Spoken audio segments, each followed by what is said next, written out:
Have you ever wondered why you fall asleep just fine, but then something snaps you awake at exactly 2 or 3 in the morning? You know that feeling. Eyes wide open, heart beating a little faster than it should, mind already running through tomorrow's worries, last week's conversations, things you said 15 years ago that suddenly feel urgent at 3 a.m. You try to go back to sleep. Maybe you do, for an hour, but it is thin sleep, restless sleep, and when morning comes, you feel like you never slept at all. Here's the question I want you to sit with right now. What if this is not just aging? What if this is your body sending a very specific, very readable signal? And once you know what that signal means, fixing it is far simpler than you have ever been led to believe. I am Dr. Wei Jianming, a geriatrician with 24 years of clinical practice specializing exclusively in the health of older adults. Sleep disruption in seniors is something I see every single week without exception. Today I want to answer 3 questions every senior who wakes at night deserves a real answer to. Why does this keep happening? What is your body missing? And what can you drink tonight that addresses the root cause, not just masks it with a pill? Let us start at the beginning. So what is actually happening inside your body when you wake at 3 a.m.? Have you ever wondered what happened to your body clock? In adults over 60, research published in Sleep Medicine Reviews shows the circadian rhythm undergoes a significant phase advance. It shifts earlier. Your body begins and completes its primary sleep cycle earlier than it did at 40. By 2 a.m. or 3 a.m., your internal clock has effectively decided sleep is done and is transitioning toward wakefulness. This is not a malfunction. It is a documented biological shift. And because it is biological, the solution needs to be biological too. What happened to your melatonin? Research published in the Journal of Clinical Endocrinology and Metabolism found that adults over 70 produce approximately 70% less melatonin than young adults. Not 10% less, 70% less. The primary hormone responsible for keeping you asleep through the night is present at less than 1/3 of its optimal level in most seniors. And yet the most common medical response is a prescription sedative that forces unconsciousness through a completely different mechanism, while the underlying melatonin deficiency remains entirely unaddressed. But why does waking feel so anxious? The answer is cortisol, your primary stress hormone. In a healthy sleep cycle, cortisol stays low through the night and rises naturally around 6 a.m. to prepare you for waking. In older adults living with chronic stress, health concerns, or loneliness, this pattern becomes dysregulated.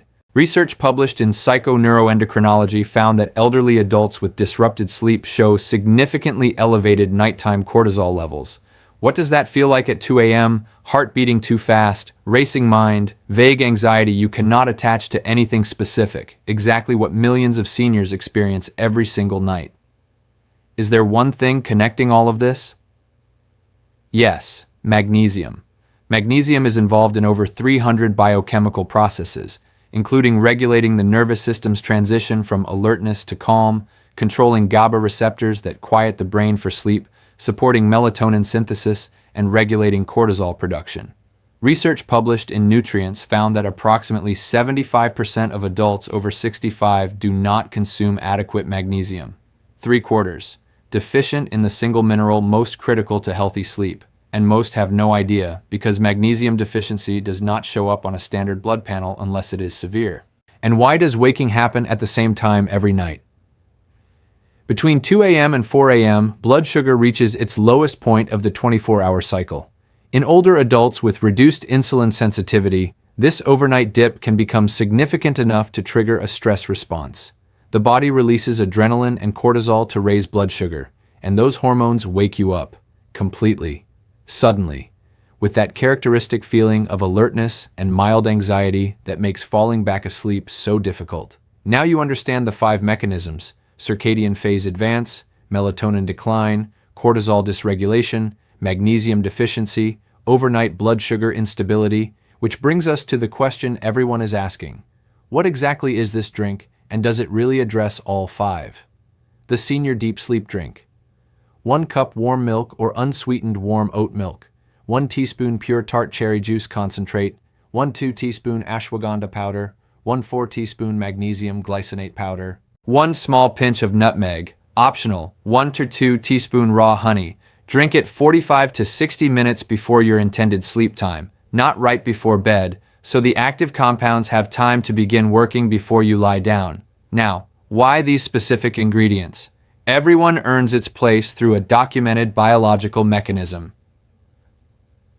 Why warm milk, and does the temperature actually matter?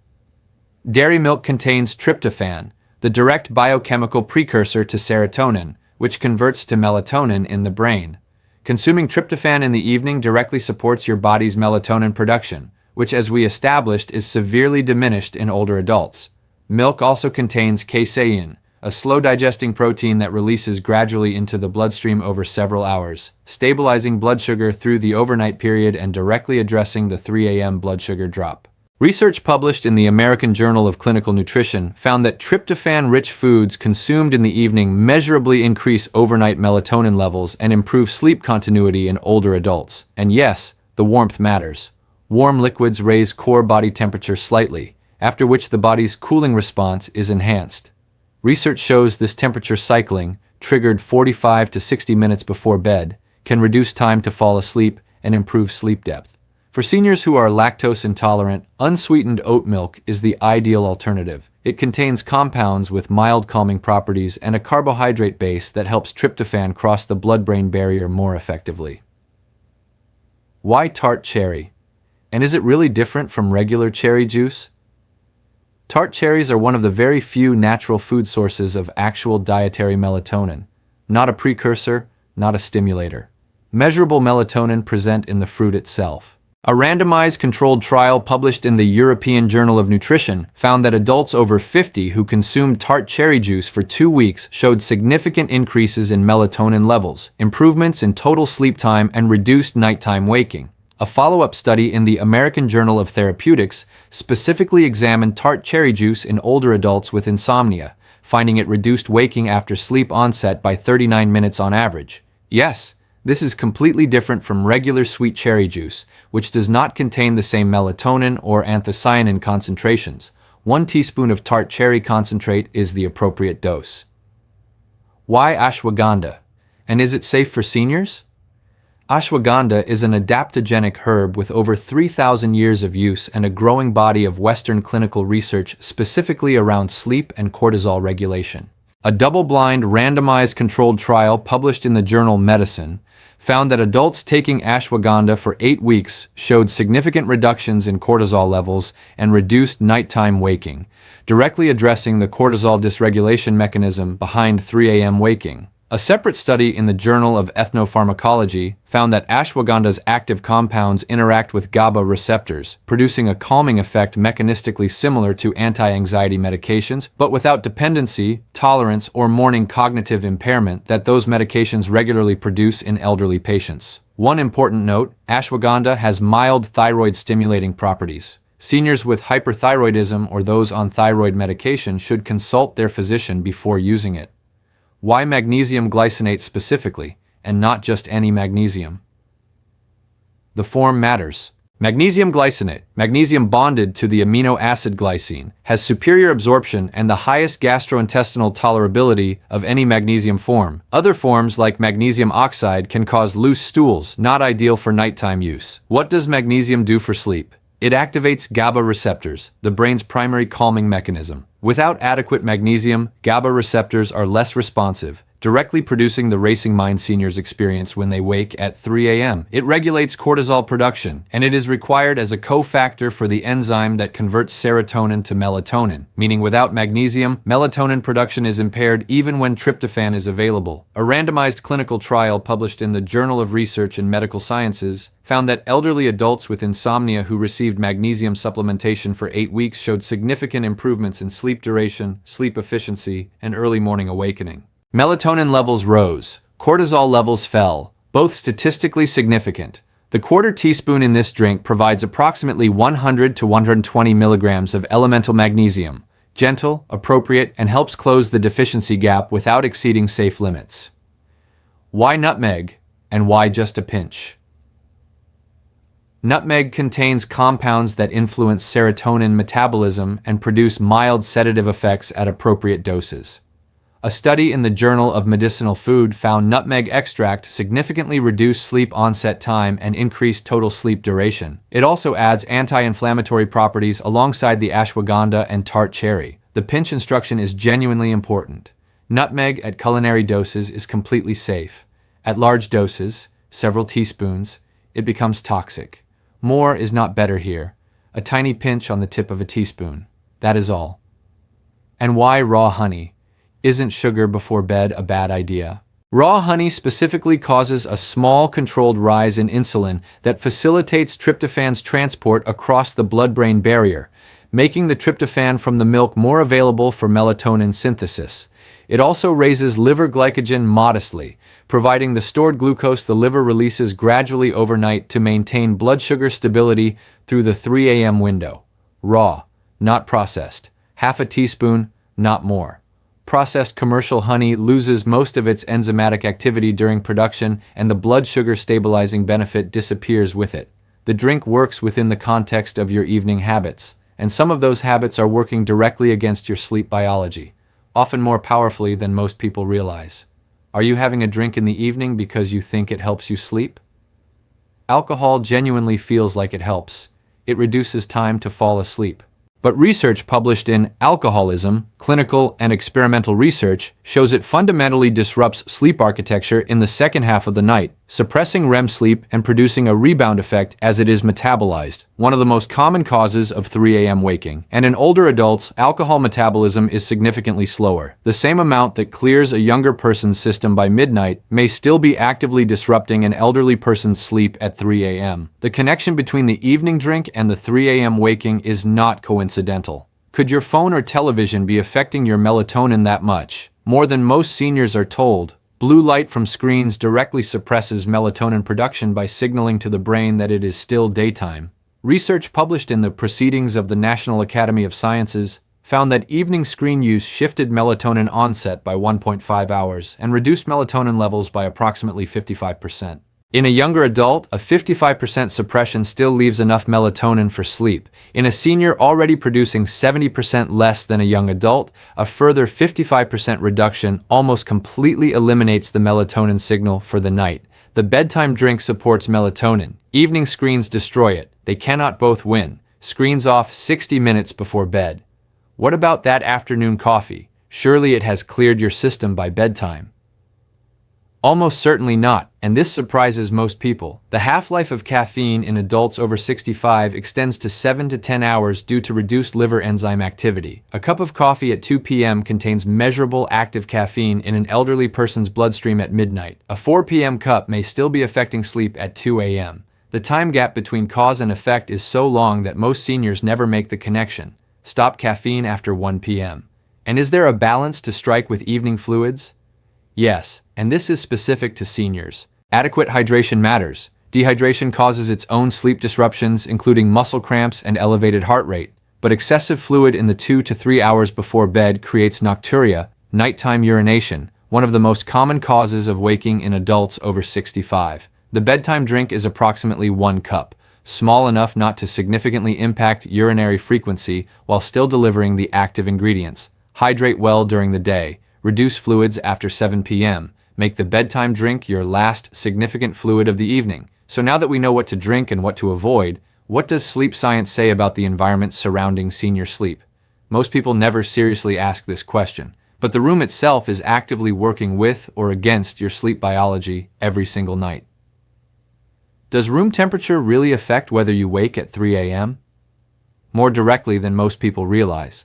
Sleep onset is triggered partly by a drop in core body temperature. A bedroom that is too warm prevents the heat dissipation needed for this drop to occur, delaying sleep onset and reducing sleep depth through the night.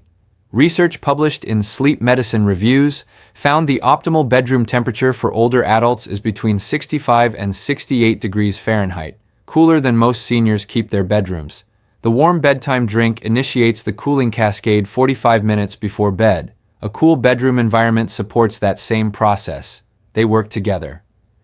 Could a small amount of light in the bedroom really matter? For an aging body already producing 70% less melatonin, even small amounts of light matter significantly. Street lights through curtains, standby indicator lights, digital clocks, all suppress melatonin in seniors whose melatonin reserve is already thin. Research from Harvard Medical School found that sleeping in complete darkness versus dim light produced measurable differences in melatonin levels and sleep architecture in adults over 60. Blackout curtains or a sleep mask are not luxuries for seniors. They are meaningful interventions. If you slept badly last night, should you sleep in this morning? The instinct says yes. The science says no.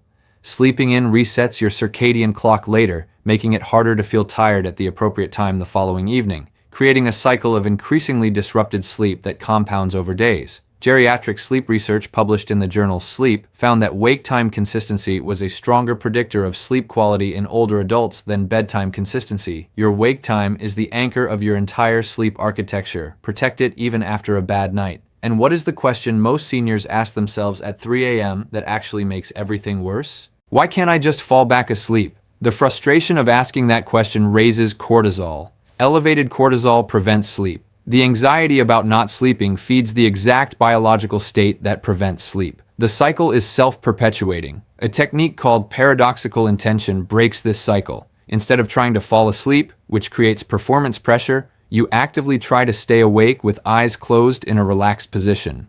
Research published in Behavior Research and Therapy found this counterintuitive approach reduces sleep onset time specifically because it removes the anxiety from the equation. If you cannot return to sleep within 20 minutes, get up, sit in a dim room, do nothing stimulating, and return to bed only when genuinely sleepy. This prevents your brain from forming a lasting association between your bed and anxious wakefulness. An association that once formed becomes one of the most stubborn drivers of chronic insomnia. So after everything, what does this actually look like as a daily protocol? During the day, get natural light within the first hour of waking. Even 10 minutes near a bright window anchors your circadian rhythm for the entire day. Do some gentle movement. Even a 15-minute walk builds adenosine sleep pressure and regulates evening cortisol. Stop caffeine after 1 p.m. Front-load your hydration in the morning and afternoon. Eat a balanced dinner with adequate protein and finish eating at least 2 hours before bed. In the evening, reduce fluids after 7 p.m. Turn off screens 60 minutes before bed. Prepare and drink the senior deep sleep drink 45 to 60 minutes before bed. Keep the bedroom between 65 and 68 degrees. Make it as dark as possible. Go to bed within 30 minutes of the same time each night. If you wake at 3 a.m., do not look at your phone. Practice paradoxical intention. Try to stay awake with eyes closed, body relaxed. If still awake after 20 minutes, get up, sit in a dim room, do nothing stimulating, return to bed when genuinely sleepy. Do not change your wake time the next morning, regardless of how the night went. How long before this actually works? Most people following the complete protocol report noticeable improvement within 5 to 7 days.